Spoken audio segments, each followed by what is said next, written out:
Welcome back to the GSMC Sports Podcast, brought to you by the GSMC Sports Network. Just finished up talking about last night's NBA games. Now for the remainder of the show, we're going to be focusing more on NFL. First of all, with the NFL running back market for this upcoming offseason. We have got some reports that despite all the big names on the market, or upcoming free agents, I should put it, that none of these names will be franchise tagged, adding to that pool of free agents. The names include Saquon Barkley, Derrick Henry, Josh Jacobs, Tony Pollard, Austin Eckler, and there are some others as well out there. DeAndre Swift, Zach Moss, a handful of talent out there on the running back market.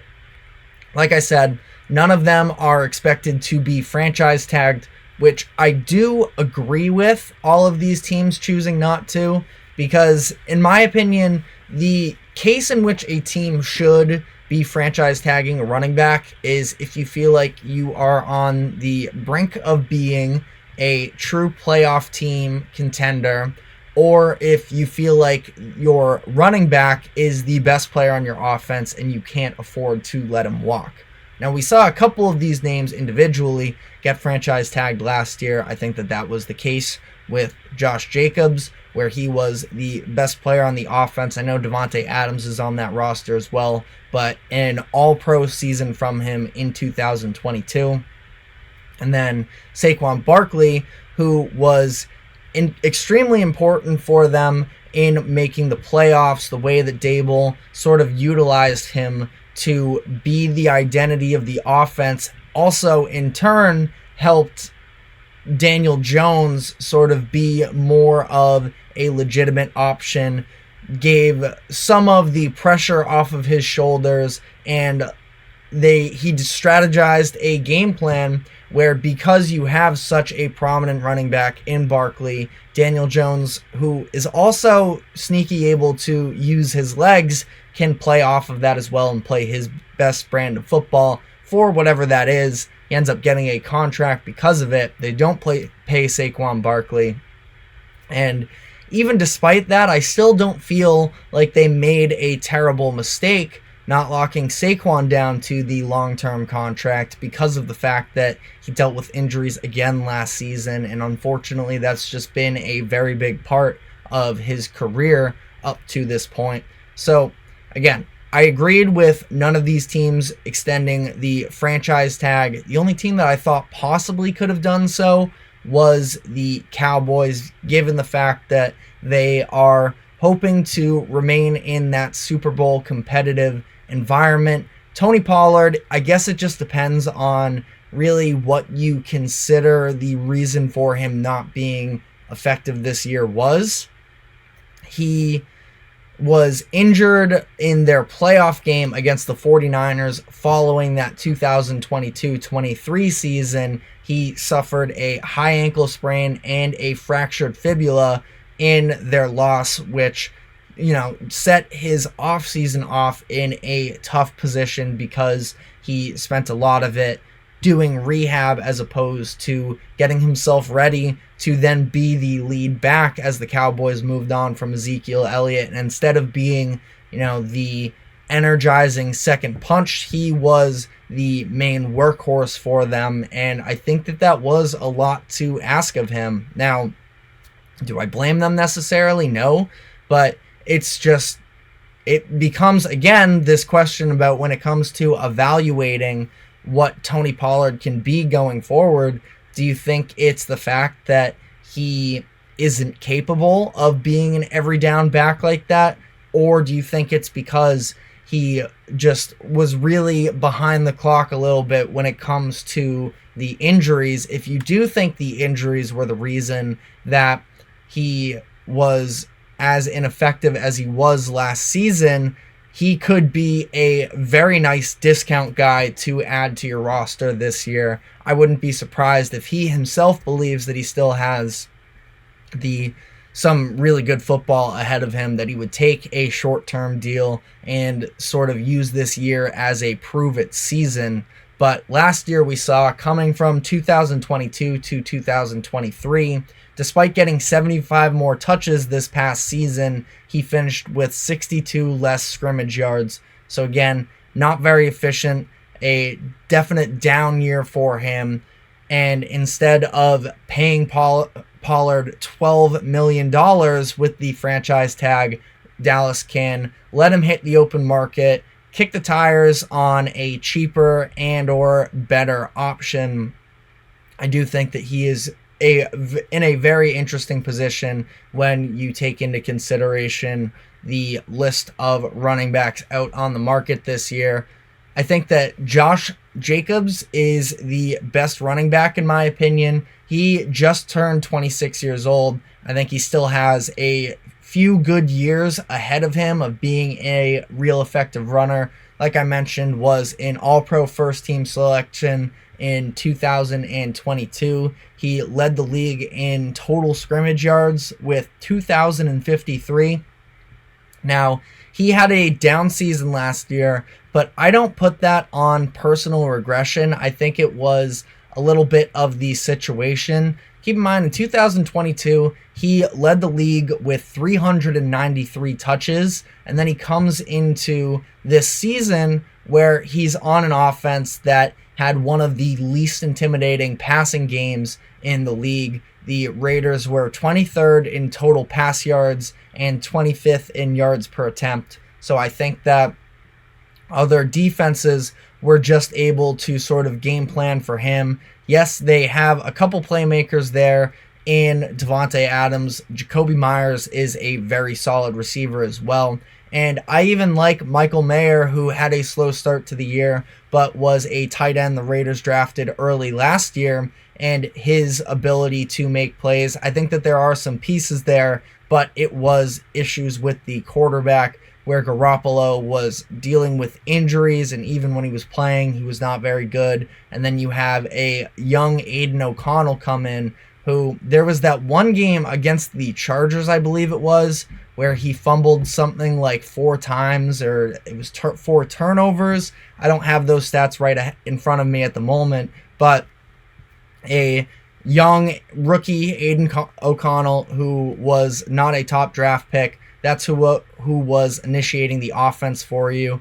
Brian Hoyer might have even gotten some playing time for them during that game, the second half against the Patriots. He might have started that next game as well. I believe that led to the controversy around, partially at least, with Josh McDaniels getting fired as the head coach mid-season. So, again, a lot of external factors that I don't think went in the direction of Josh Jacobs, but I do think that he could definitely be a real contributor on a contending team. If any running back is going to get upwards of $10 million in this draft class, I think it would be Josh Jacobs, because I still think that there is a lot of potential there with him. But overall, I think that the question around the running back position once again this year and this offseason is, will we see these running backs stop the trend of the diminishing value? There are a lot of available options, which I think actually hurts some of those top-end guys, because there are more replaceable options should teams feel like these top-end running backs are asking for too much on their contracts. But the NFL salary cap did just jump over $30 million this offseason, so there is a little bit more flexibility for some of these teams to be able to afford paying a running back more.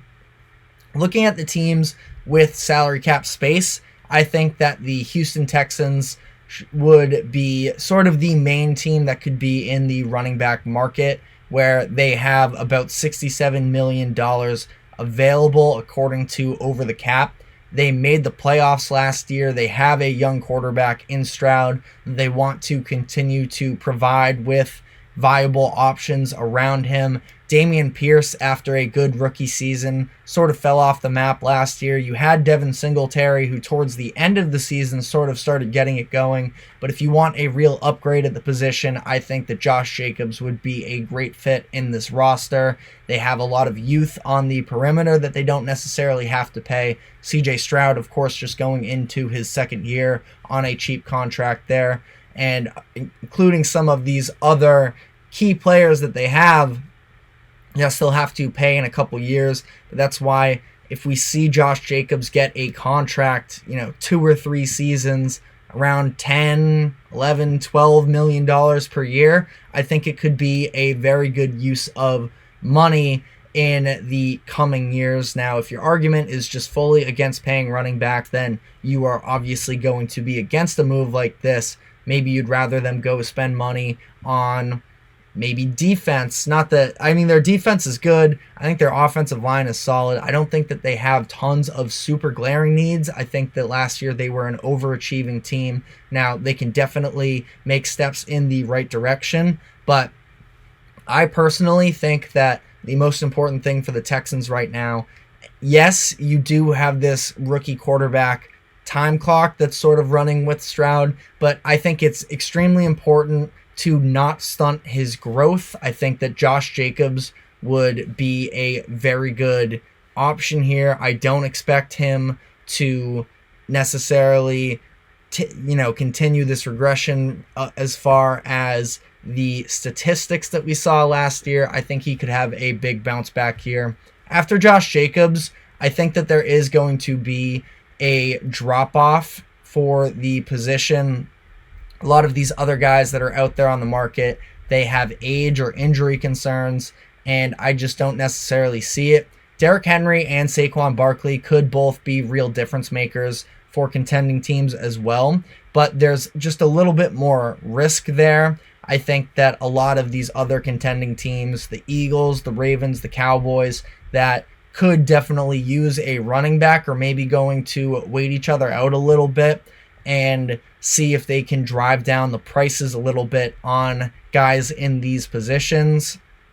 The Ravens are already expected to get involved with the running back market. It's just a question of how much they are going to be willing to spend on the position. As we've seen from them the past couple seasons, they have a talented backfield. J.K. Dobbins, who had that good season, but he's another one, an upcoming free agent. He just was never able to stay healthy for them after they used some decently valuable draft capital on him. I forget if he was a second round pick, but it was at least a day 2 pick, I believe. And again, there was a lot of promise for Dobbins, and it just never really panned out due to the fact that he couldn't stay healthy. He was a second round pick in 2020, 55th overall, and I'm curious how much they're going to be willing to spend there. I think that Jacobs is probably out of their price range as a whole. Saquon could be a very interesting piece there in Baltimore because of the fact that he is able to be involved in the passing game as well as be a very effective runner as well. Derrick Henry would be a very interesting fit to me, given the fact there's a little bit of history there with the Ravens and the Titans having some playoff matchups in the past, as Derrick Henry sort of helped will the Titans to an AFC Championship appearance by going through Lamar and the Ravens. Now adding him could be an entirely different factor, and no, he's not quite as effective in the receiving game, but I mean, talk about a team that is already so deadly with the finesse of the different players that they have. If you add a bruiser like Derrick Henry, that could be scary. Now, age is the thing with Henry. Even last year, he got a very large workload, and I don't necessarily, he had that 1 foot injury. It was during the 2021 season. That wasn't necessarily a great sign for him, but since then he has led the league in rushes the past 2 years, so I do not worry about him necessarily in terms of injuries. It's just, does he still have that same pop? We've seen Granted, on a Titans team that has been much worse in the pass game the past couple years, but we've seen the yards per attempt drop after the 2020 year where he was Offensive Player of the Year. He was All-Pro first team. He has sort of dropped off since then in terms of efficiency. He was at 5.4 yards per attempt in that 2020 season. 2021, he got injured, and he has been 4.4 and 4.2 yards per attempt since then. So, again, I think that there are definitely options here. I got to be honest, I think that I'm a little out on Austin Eckler. He's a name. He's had a really great stretch here, but last year, especially with the injuries, and granted, he suffered one early in the year that took him out for a while, but I think that his best days are definitely behind him. Does not seem like he has the same burst, the same acceleration that he did earlier in his career. He was somebody that was a big-time workhorse for the Chargers. I don't know. I think that he's a name out there, but I do worry a little bit about the legitimacy of him being a true number one guy for a team going forward. But if he were to be able to sort of have some sort of rejuvenation, I think that the Ravens would be an interesting fit there as well. But that is all we have time for on this subject. We're going to be taking our second break, and when we come back on the other side, we will be talking about Russell Wilson, the recent interview that he did, and sort of what his future, what his legacy even looks like going forward. So stick with us. We will be right back.